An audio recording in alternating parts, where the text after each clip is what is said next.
Inawgurat ġnien il-Madonna tal-Vitorja f'Pembroke, spazju miftuħ ta' 2250 metru kwadru li ġie riġenerat minn Project Green. Sa 6 xhur ilu dan il-ġnien kien żona miksija bit-tarmak li fija kien qed jintrema l-iskart illegalment. Il-Ministeru għall-Ambjent qal kif wara li tneħħew pjanti invażivi li kien hawn f'dan is-sit tħawlu 655 arbuxell u 67 siġra fosthom ħarruba ta' madwar 6 metri li tinsab fil-qalba tal-ġnien.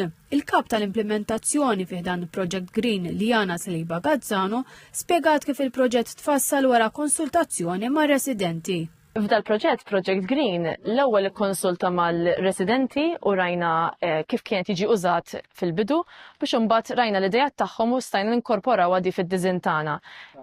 Dak li qabel kien qisu anfiteatru u kien vojt, issa għamilna feature tree li hija l-ħarruba. Ix-xogħol fil-ġnien kien jinkludi pavimentar ġdid, l-użu ta' ġibjun eżistenti għat-tisqija tas-siġar u l-arbuxelli, l-installazzjoni ta' bankijiet, il-bini ta' ċnud b'ġebel riċiklat, sistema ta' dawl solari u l-ħolqien ta' passaġġi ġodda.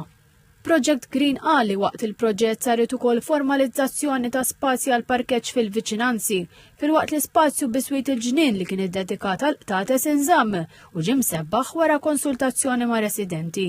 Il-ġnien ġie inawgurat mill-Ministru għall-Ambjent, l-Enerġija u l-Indafa Pubblika Miriam Dalli flimkien ma' tim ta' Project Green u s-Sindku ta' Pembroke Kejlen Zammit.